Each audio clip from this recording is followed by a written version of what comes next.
Our wild open spaces are such a special area for the people of Northumberland, in fact the people of Great Britain. Climate change is going to increase the vulnerability of some of Northumberland's finest assets.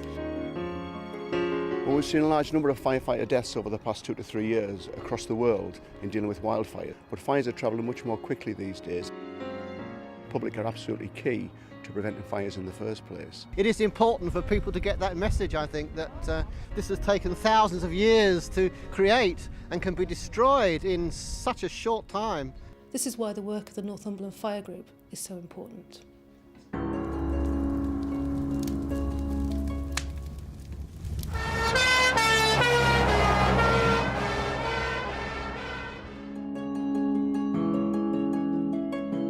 Climate change over the past 20 years has been increasing risk in the UK of large rural fires, which we're classing as wildfires.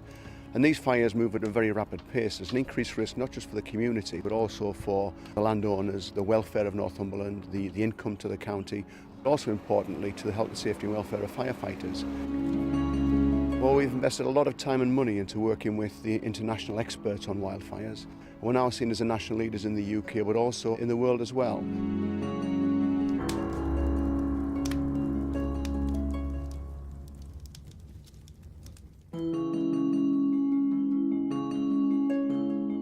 How many fires on the go at the same time? Across the whole country.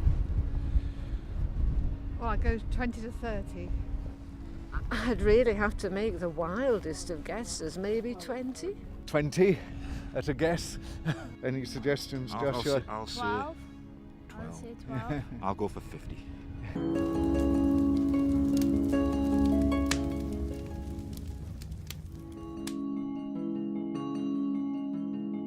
Well, until recently, when people used to consider climate change, they tended to focus on images abroad. They tended to think of Greek forest fires, droughts, hurricanes, melting of the Greenland ice sheet. But I think in recent years, with flooding, with the tornado that we saw in Birmingham, people are beginning to realise is that the changes are beginning to come much closer to home. In the North East, we've produced one of the most detailed studies ever produced, looking at the local implications of climate change. Firstly, summers are going to be a lot drier. It's that creates the conditions for wildfire to occur more frequently, but also spread. But also, drier summers means there's not going to be as much natural water supplies to help manage and put out those fires. How long is it before a wildfire can be put out? 19 hours or something. Yeah. Oh, very specific. Very exact, yes, Joshua. 2 days, 3 days, something like that?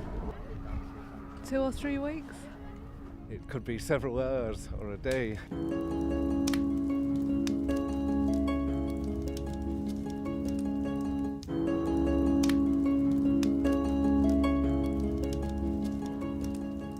Three weeks? Oh no. 3 weeks. Yeah, that doesn't surprise me. I was based here in this car park at Harbottle.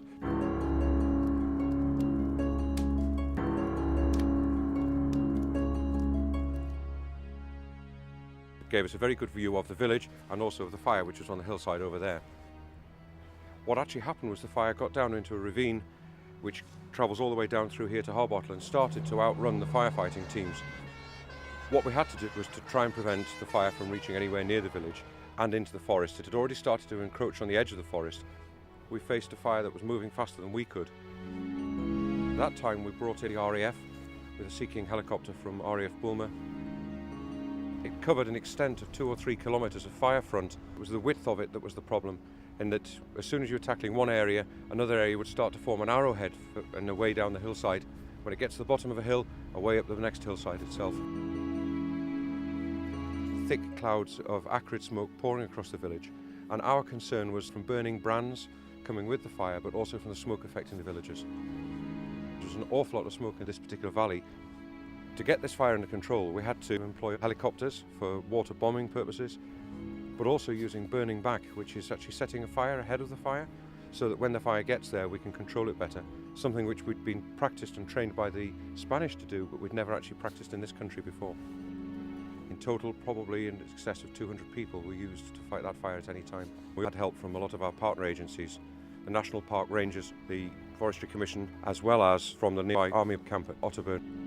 Northumberland Fire and Rescue Service alone could not have dealt with this instance, it was so large. It was a very trying experience for those 3 days, but it was also something which none of us had come across before. A fire of this extent, particularly in an area that was so difficult to get to and near a village, was something which we were unaccustomed to. We see it on films in California and Greece, but not in Northumberland.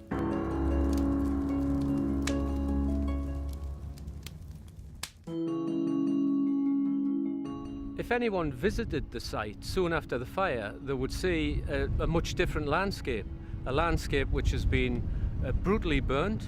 It looked almost like a battlefield. The heather moorland here is very important. It's an SAC site, which is a special area of conservation. The site itself is an important site for nesting birds. The main habitat was burnt through, so we'll have got a lot of birds moving out of the area.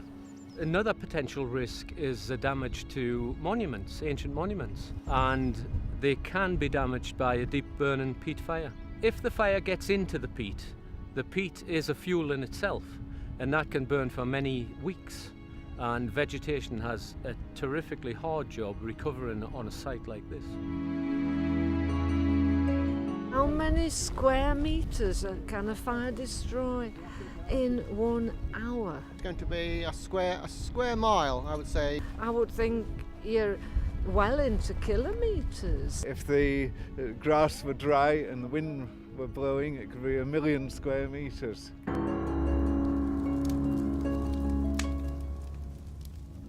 A 1 million square metres? That's amazing, yeah. Well, the Forestry Commission is really concerned about wildfire because they're likely to increase as a result of climate change over the next few decades. So we're working together with all the other organisations that are interested in protecting this beautiful countryside of ours, but we can't do it alone. We very much need the help of the public. They're the eyes and the ears for us. Because at the end of the day, our forests are the people's forests, and we need the people's help in protecting them. If you see a fire burning out of control, then report it. Don't assume someone else will. And obviously no smoking. Don't leave glass bottles and anything that can reflect the sun and magnify it and cause a fire. Well, just be very, very careful yes. with everything. Vigilance is the thing.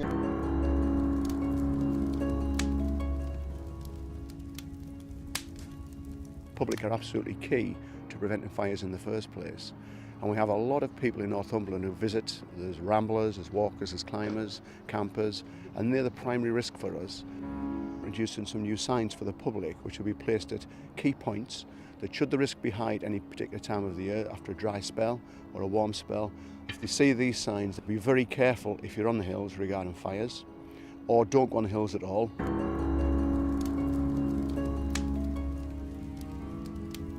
We'd like the public to report any signs of smoke that they see in our forests, so the rest of the group can then work together to deal with the emergency.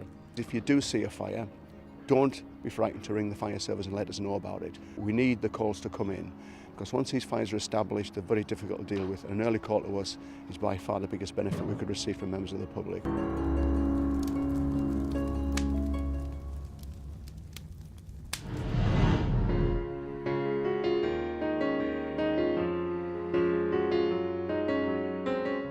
Camera around and see what beautiful countryside we have.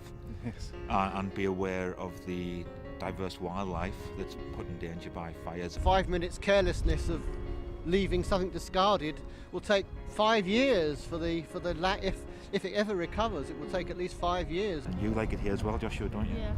Yeah. Even if it's cold. Our countryside is so precious, we wouldn't want fires to spoil it. The heather, the moors, the forests, so important. Northumberland is an area of outstanding natural beauty. We all need to protect it. We all need to be loyal to Northumberland, and we need to make sure that what is a phenomenon elsewhere doesn't become so here in our county.